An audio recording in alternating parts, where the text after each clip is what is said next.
ಇಡೀ ದೇಶಾದ್ಯಂತ ಎಲ್ಲ ಮಹಿಳೆಯರು ಅಥವಾ ಎಲ್ಲ ಹೂಡಿಕೆದಾರರು ಸಹ ಎಲ್ಲರೂ ಸಹ ಬಂಗಾರವನ್ನು ಖರೀದಿ ಮಾಡೋದಕ್ಕೆ ಮುಂದಾಗ್ತಿರ್ತಾರೆ.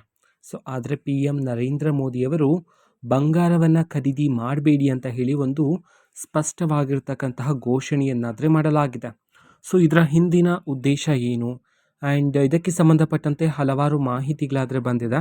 ಬನ್ನಿ ನಾವು ಸಂಪೂರ್ಣವಾಗಿ ಇನ್ಫಾರ್ಮೇಷನನ್ನು ಈ ವಿಡಿಯೋದಲ್ಲಿ ತಿಳ್ಕೊತಾ ಹೋಗೋಣ. ವಿಡಿಯೋವನ್ನು ಸ್ಟಾರ್ಟ್ ಮಾಡ್ತೀನಿ. ಅದಕ್ಕಿಂತ ಮೊದಲು ನೀವಿನ್ನೂ ನಮ್ಮ ಚಾನಲ್ಗೆ ಸಬ್ಸ್ಕ್ರೈಬ್ ಮಾಡದೇ ಇದ್ದರೆ ಈ ಕೂಡಲೇ ಚಾನಲ್ಗೆ ಸಬ್ಸ್ಕ್ರೈಬ್ ಮಾಡ್ಕೊಳ್ಳಿ ಮತ್ತು ಲೈಕ್ ಮಾಡಿ. ಈಗ ನಾವು ಮಾಹಿತಿಯನ್ನು ತಿಳ್ಕೊತಾ ಹೋಗೋಣ. ಪ್ರತಿದಿನ ಬಂಗಾರ ಮತ್ತು ಬೆಳ್ಳಿಯ ಬೆಲೆಯಲ್ಲಿ ಏರಿಳಿತ ಆಗ್ತಿದೆ. 2 ದಿನ ಏರಿಕೆ ಇರುತ್ತೆ, 2 ದಿನ ಇಳಿಕೆ ಆಗ್ತಿರುತ್ತೆ. ಸೊ ಈ ರೀತಿ ಫ್ಲಕ್ಚುಯೇಟ್ ಆಗ್ತಿರುತ್ತೆ ಬಂಗಾರದ ಬೆಲೆಗಳಲ್ಲಿ.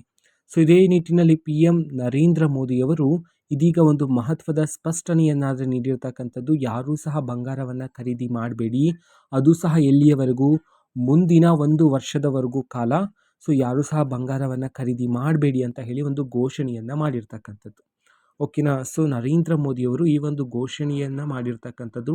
ಇದರ ಮುಖ್ಯ ಉದ್ದೇಶ ಏನು ಅಂತಂದರೆ, ನಮ್ಮ ದೇಶದಲ್ಲಿ ಅಂತಂದರೆ ಭಾರತ ದೇಶದಲ್ಲಿ ಬಂಗಾರವನ್ನು ಈಗ ಎಲ್ಲ ಕಡೆ ಮಾರಾಟ ಮಾಡ್ತಿರ್ತಾರೆ.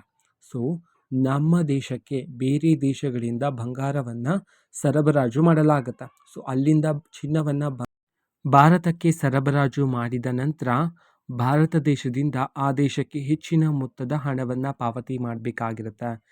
ಇದರಲ್ಲಿ ಕಡಿಮೆ ಮಾಡೋದಕ್ಕೆ ಸಂಬಂಧಪಟ್ಟಂತೆ ಇದೀಗ ನರೇಂದ್ರ ಮೋದಿಯವರು ಈ ಒಂದು ತೀರ್ಮಾನವನ್ನು ಮಾಡಿರ್ತಕ್ಕಂಥದ್ದು. ಈ ಒಂದು ಸ್ಪಷ್ಟವಾಗಿರ್ತಕ್ಕಂತಹ ವಾಕ್ಯವನ್ನು ಹೇಳಿರ್ತಕ್ಕಂಥದ್ದು. ಅದೇ ರೀತಿ ಪೆಟ್ರೋಲ್ ಬಳಕೆಯನ್ನು ಸಹ ಕಡಿಮೆ ಮಾಡೋದಕ್ಕೆ ಸಂಬಂಧಪಟ್ಟಂತೆಯೂ ಸಹ ಸ್ಪಷ್ಟನೆಯನ್ನು ನೀಡಲಾಗಿದೆ. ಇದೇ ಒಂದು ಮಾಹಿತಿಯಲ್ಲಿ ಇದು 2ನೇ ಮಾಹಿತಿ ಆಗಿರುತ್ತೆ. ಓಕೆನಾ. ಸೊ ಬಂಗಾರವನ್ನು 1 ವರ್ಷದವರೆಗೂ ಯಾರೂ ಸಹ ಖರೀದಿ ಮಾಡಬೇಡಿ, ಅದೇ ರೀತಿ ಪೆಟ್ರೋಲನ್ನು ಕಡಿಮೆಯಾಗಿ ಬಳಸಿ ಅಂತ ಹೇಳಿ ಸಹ ಮಾಹಿತಿಯನ್ನು ತಿಳಿಸಿರ್ತಕ್ಕಂಥದ್ದು. ಇದರ ಪ್ರಮುಖ ಉದ್ದೇಶನೂ ಸಹ ಇದೇ ಆಗಿರುತ್ತೆ. ಓಕೆನಾ. ಸೊ ಇದು ಇವತ್ತಿನ ಒಂದು ವಿಡಿಯೋ. ಇದೇ ರೀತಿ ಇನ್ನೂ ಹಲವಾರು ಯೋಜನೆಗಳಿಗೆ ಸಂಬಂಧಪಟ್ಟಂಥ ಮಾಹಿತಿ ಬಂದ ನಂತರ ಆದಷ್ಟು ಬೇಗ ನಾನು ನಿಮಗೆ ಇನ್ಫಾರ್ಮೇಷನನ್ನು ತಿಳಿಸ್ತೇನೆ. ಅದಕ್ಕೋಸ್ಕರ ಚಾನಲ್ಗೆ ಸಬ್ಸ್ಕ್ರೈಬ್ ಮಾಡ್ಕೊಳ್ಳಿ. ಮತ್ತೀಗ ನಾವು ಫೇಸ್ಬುಕ್ಕಲ್ಲೂ ಸಹ ಈಗ ವಿಡಿಯೋಸ್ಗಳನ್ನು ಅಪ್ಲೋಡ್ ಮಾಡ್ತಿದ್ದೀವಿ.